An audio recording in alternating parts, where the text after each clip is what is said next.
Hello friends, good morning, જય Shri Krishna.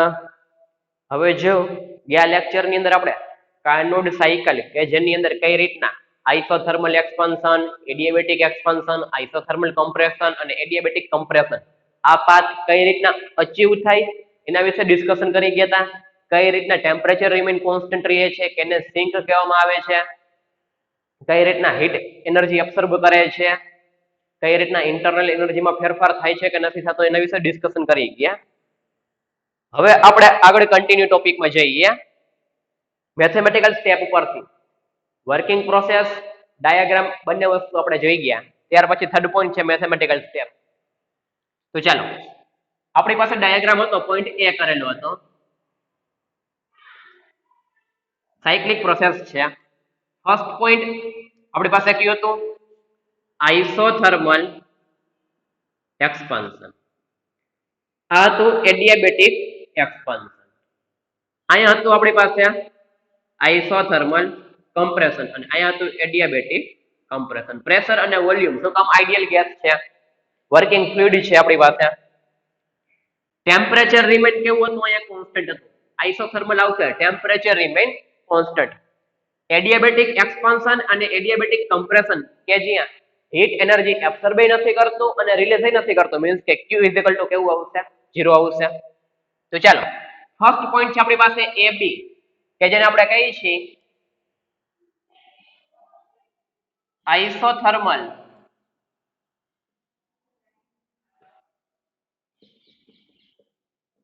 Expansion. આપણી પાસે છે આઇસોથર્મલ એક્સપાન્શન. તો વાસ્તવિક છે કે ફર્સ્ટ પોઈન્ટ છે આઇસોથર્મલ એક્સપાન્શન. આઇડિયલ ગેસ નું શું થાય છે? એક્સપાન્ડ થાય છે હીટ એનર્જી એબ્સોર્બ કરીને Q2 કે જે આપણે જોઈ ગયા હતા. તો વાસ્તવિક છે કે એની ઇન્ટરનલ એનર્જીમાં એકે પ્રકારનો ફેરફાર આવશે નહીં. Internal energy is equal to કેવું હશે? 0 હશે. અને આઇસોથર્મલ એક્સપાન્શન છે તો ટેમ્પરેચરની વેલ્યુ પણ કેવી હશે? 0 હશે. તો Q is equal to W plus delta U means કે ઇન્ટરનલ એનર્જીમાં એકે પ્રકારનો ફેરફાર થતો નથી. ટેમ્પરેચર રિમેન કોન્સ્ટન્ટ છે તો આ વસ્તુ આપણી પાસે કેન્સલ આઉટ થઈ જશે. તો Q is equal to W means કે ફર્સ્ટ પોઈન્ટ માટે, ફર્સ્ટ પાથ માટે કરી છે તો W1 is equal to nRT2. Temperature કેટલું છે? T2 remain constant log V2 માંથી V1 માંથી શું થાય છે? V2 એટલે V2 ના છેદમાં V1. ખ્યાલ આવી ગયો ફર્સ્ટ સ્ટેપ કઈ રીતના કર્યું છે? ફર્સ્ટ સ્ટેપ ની અંદર આઇસોથર્મલ એક્સપાન્શન છે. ઈ આઇસોથર્મલ એક્સપાન્શન ની અંદર ટેમ્પરેચર રિમેન કોન્સ્ટન્ટ છે, એમાં એક પ્રકારનો ફેરફાર થતો નથી અને ઇન્ટરનલ એનર્જીમાં પણ એક પ્રકારનો ફેરફાર થતો નથી. આપણે જોઈ ગયા હતા પહેલા લેક્ચર ની અંદર. તો ઇક્વેશન છે આપણી પાસે first law of thermodynamics Q is equal to W plus delta U. આમાં એક પ્રકારનો ફેરફાર થતો નથી. ફર્સ્ટ પાથમાં તે કરી છે એટલે W1 nRT2 log V2 ના છેદમાં V1. ત્યાર પછી BC પાથ છે. BC પાથ માટે આપણે એવું કહી શકીએ એડિયાબેટિક એક્સપાન્શન છે તો Q is equal to 0. હવે જો આ ઇક્વેશન છે W2 nR T2 માં શું થાય છે? T1 એટલે કે ડિફરન્ટલી nR dt ના છેદમાં 1 માઈનસ ગામા કે જે first law of the thermodynamics adiabatic expansion for the ideal gas માટેનું ઇક્વેશન છે. આ એના ઉપરથી આપણે ડેરિવેશન કરી છે એટલે ડાયરેક્ટ આપણે ઇક્વેશન લખી નાખેલું છે. First law of the thermodynamics માં આવે છે ઇક્વેશન આ dt આવે મીન્સ કે ટેમ્પરેચર નો ડિફરન્ટ તો T2 minus T1 1 minus gamma. હવે જો Q બરાબર W પ્લસ ડેલ્ટા U છે. એડિયાબેટિક એક્સપાન્શન છે તો Q ઇઝ ઇક્વલ ટુ 0. તો હવે ફર્સ્ટ ઇન્ટરનલ એનર્જી કે જેને આપણે 1 કીધું છે આને કહીએ છીએ 2 કહીએ છીએ તો ડેલ્ટા U2 બરાબર માઈનસ W2 થઈ. ડેલ્ટા U2 માઈનસ માં લખી નાખો minus NR T1 minus T2 છે તો 1 માઈનસ ગામા. તો ફર્સ્ટ પોઈન્ટ છે કે W1 કીધું, સેકન્ડ પાર્ટ છે કે જેને W2 કીધું, ફર્સ્ટ ઇન્ટરનલ એનર્જી છે કે જેને ડેલ્ટા U1 કીધું, સેકન્ડ ને કીધું ડેલ્ટા U2. તો આઇસોથર્મલ એક્સપાન્શન અને આપણી પાસે હતું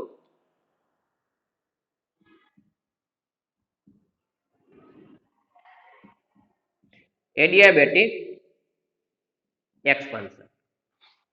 સેડી પાથ તો વળી પાછું આવ્યું આઇસોથર્મલ, હવે કમ્પ્રેશન આવ્યું.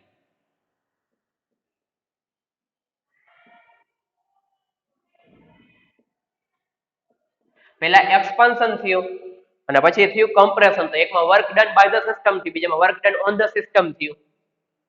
તો આઇસોથર્મલ છે તો વાસ્તવિક છે કે temperature remain constant, does not change in internal energy. તો સેમ W3 બરાબર NR. ટેમ્પરેચર અહીંયા કેટલું રિમેન કોન્સ્ટન્ટ છે T1 છે, અહીંયા છે T2, એટલા માટે અહીંયા T2 લખ્યું છે, અહીંયા લખે છે T1 V4 by V3. ત્યાર પછી લાસ્ટ DA એ આપણી પાસે આવ્યું છે એડિયાબેટિક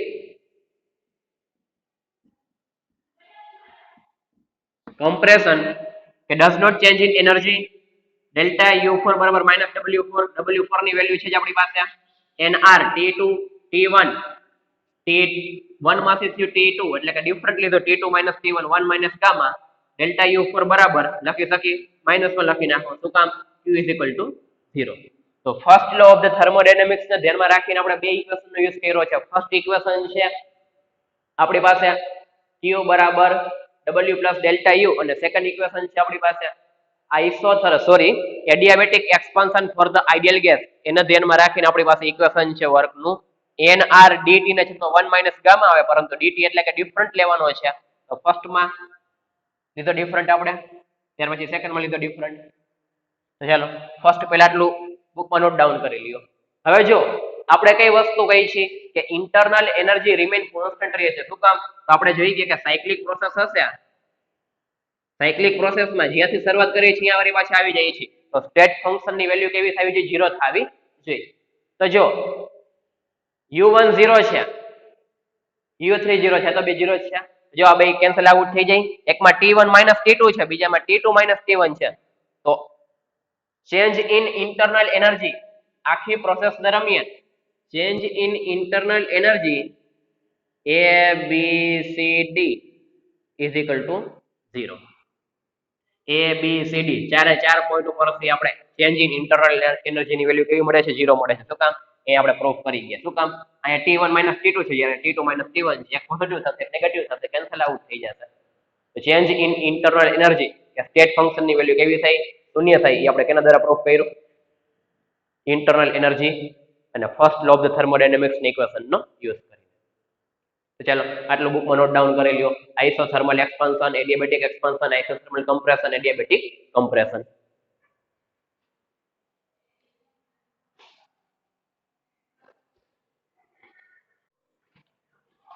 ચાલો હવે જો આપણે હીટ એન્જિનની ઇફિશિયન્સી એનું ઇક્વેશન છે W/Q2 કે જે ફર્સ્ટ લેક્ચરમાં આપણે જોઈ ગયા હતા ની પહેલાના લેક્ચરની અંદર. તો જો હવે ઇન્ટરનલ એનર્જી સેકન્ડ સ્ટેપમાં અને ફર્સ્ટ સ્ટેપમાં આ બંને કેન્સલ આઉટ થઈ જાય છે. તો વાસ્તવિક છે કે જે વર્ક હશે મીન્સ કે W2 અને W4 એ પણ કેવું થઈ જશે? કેન્સલ આઉટ થઈ જશે. શું કામ? Same condition T1 T2. અહીંયા શું છે? T2 T1 છે. તો 2 અને 4 આ બંને વસ્તુ કેન્સલ આઉટ થઈ જશે. તો આપણી પાસે વર્ક કયા વધશે? W1 અને W3. તો એને ધ્યાનમાં રાખીને હવે આપણે આગળ કન્ટિન્યુ કરીએ છીએ. તો જો 2 and 4 કેન્સલ આઉટ થઈ ગયા. શું કામ? એક પોઝિટિવ હશે તો બીજું કેવું થઈ જશે? નેગેટિવ થઈ જશે. તો હવે હીટ એન્જિનની ઇફિશિયન્સી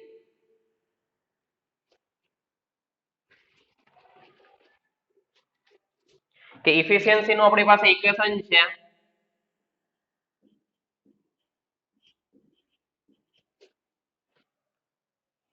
આ રીતનું હતું.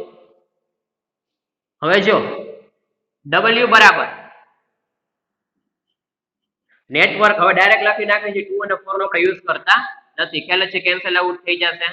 NR T2 log plus NR T1 log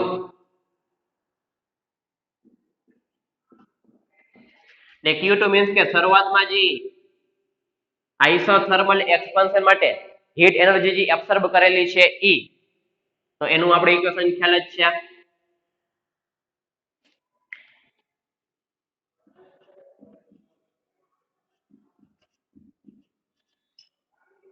Q અને W બંને કેવા છે? સમાન થાય છે એટલા માટે.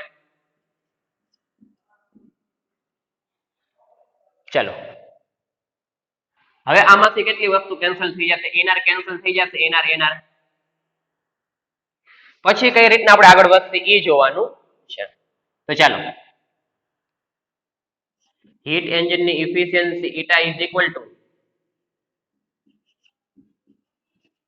T2 log V2 ના છેદમાં V1 પ્લસ T1 log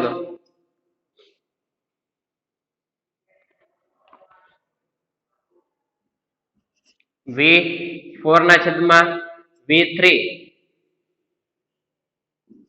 આપણે NR કોમન કાઢી લઈ NR કોમન કાઢો હવે નીચે NR T2 log V2 ના છેદમાં V1 હવે જો કઈ રીતના આગળ વધી છે હવે આપણે અથવા તો એક સ્ટેપ ડાયરેક્ટ અહીંથી પણ કરવું હોય તો કરી શકીએ આપણે હીટ એન્જિન ની efficiency is equal to 1 plus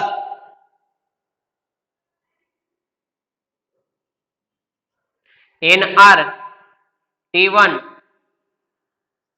log V4 ના છેદમાં V3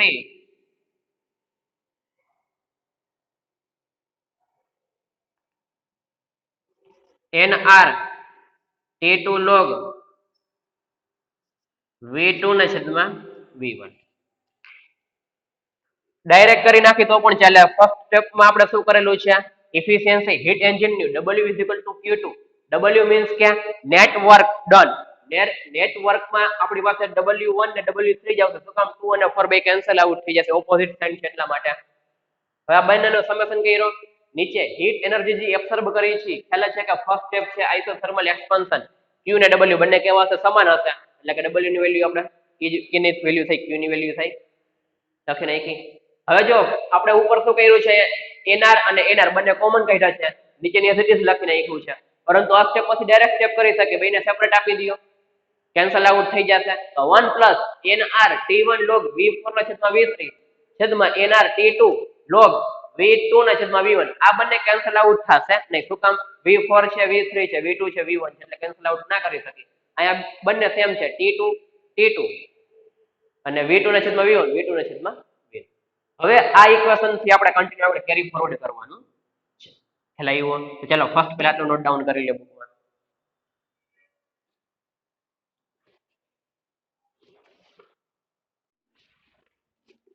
ચાલો first law of the thermodynamics ના ઇક્વેશન નો આપણે યુઝ કરીએ છીએ એને ધ્યાનમાં રાખીને આખું આપણે કાર્નોટ સાયકલ નું કેલ્ક્યુલેશન જોઈએ છીએ એટલે ખાસ first law of the thermodynamics નો ખાસ ખ્યાલ હોવો જોઈએ આપણે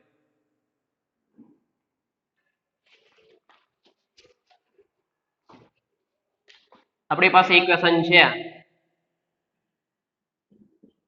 હીટ એન્જિન ની એફિશિયન્સી બરાબર 1 પ્લસ NRT1 log V4 ના છેદમાં V3 NRT2 log V2 ના છેદમાં V1 હવે જો આપણે આઇડિયલ ગેસ માટે ખ્યાલ હોય તો આ રીતના કરતા P1 V1 બરાબર P2 V2 આઇસોથર્મલ માટે પરંતુ આઇડિયલ ગેસ એડિયાબેટિક એક્સપાન્શન હોય કે પછી કમ્પ્રેશન હોય first law of the thermodynamics ની અંદર ઇક્વેશન આવે છે P1 V1 P2 V2 P2 V2 ની gamma is equal to P3 V3 ની ગામા PV ની gamma is equal to constant for the ideal gas isothermal expansion ની અંદર આવે છે ત્યાર પછી P3 V3 is equal to P4 V4 isothermal adiabatic ની અંદર PV ની gamma is equal to constant આવે તો અહીંયા હવે શું કરશે આપણે P1 V1 is equal to P2 V2 એક isothermal નું છે adiabatic નું આવ્યું isothermal નું આવ્યું હવે પાછું આવશે adiabatic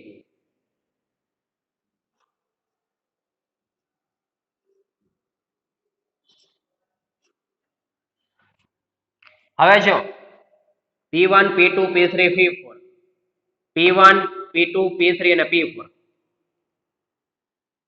બંને બાજુ કમ્પેરિઝન કરી છે તો ઓલ ઓવર સ્ટેપ હવે આપણી પાસે કેવું આવશે V1 પછી આવશે V2 ની gamma V3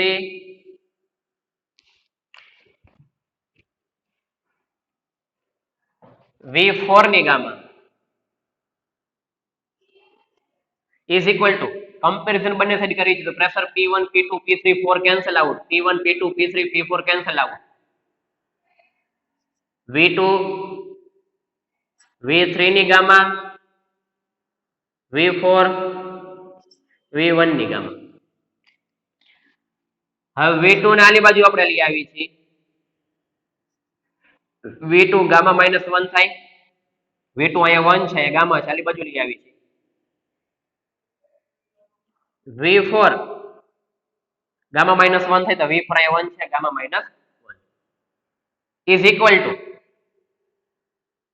V3 gamma -1 V1 gamma -1 V2 માં અહીંયા ગામા છે તો V2 માં અહીંયા 1 છે આલી બાજુ લઈ આવ્યા V4 માં ગામા છે તો V4 માં કઈ નથી આલી બાજુ લઈ ગયા V3 ગામા છે અહીંયા V3 માં કઈ નથી આમ લઈ આવ્યા V1 ગામા છે અહીંયા કઈ નથી આલી બાજુ લઈ આવ્યા હવે બધાની ગામમાં સેમ ઘાત છે હવે આના માટે આવું લખી શકીએ આપણે V2 V4 is equal to V3 V1 આ રીતના લખી શકીએ એના માટે તો જો V4 ના અથવા તો બે રીતના કરી શકીએ આની અંદર આપણે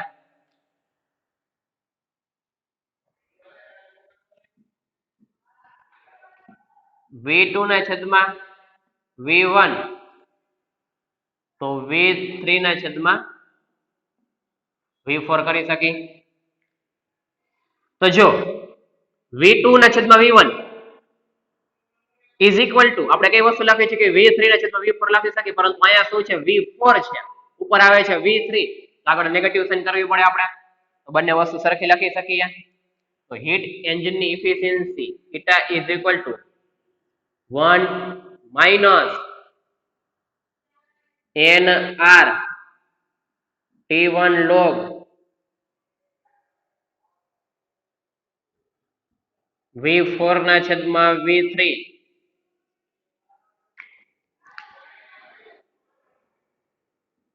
NR T2 log V3 ના છેદમાં V1 લખી શકે પરંતુ રિવર્સ કરી નાખી નેગેટિવ સાઇન કરી નાખી છે અહીંયા V4 ના છેદમાં V3 લખી શકશે હવે same cancel out heat engine ની efficiency eta is equal to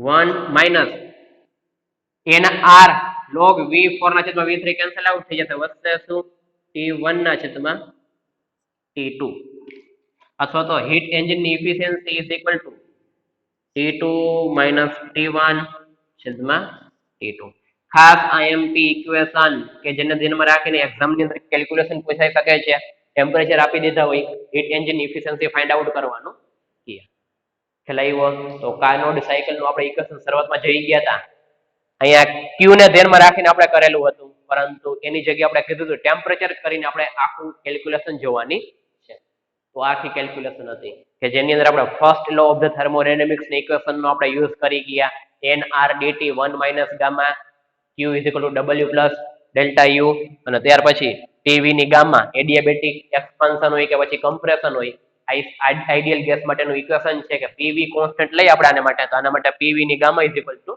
constant તો એને ધ્યાનમાં રાખીને આપણે આખું ઇક્વેશન નું ડેરિવેશન જોઈને લાસ્ટ પોઈન્ટ ઉપર આવ્યા હીટ એન્જિન ની એફિશિયન્સી 1 minus T1 ના છેદમાં T2 ખ્યાલ આવ્યો તો અહીંયા લગી કાર્નોટ સાયકલ નું ખાસ IMP આખા ચેપ્ટર માંથી મોસ્ટ IMP ક્વેશ્ચન છે કાર્નોટ સાયકલ કે જે ફર્સ્ટ લેક્ચર અને આજનું લેક્ચર બંનેને કમ્બાઈન કરો એટલે કે કમ્પ્લીટ કાર્નોટ સાયકલ નો ટોપિક પૂરો થાય ખ્યાલ આવ્યો ચાલો બુકમાં નોટ ડાઉન કરી લ્યો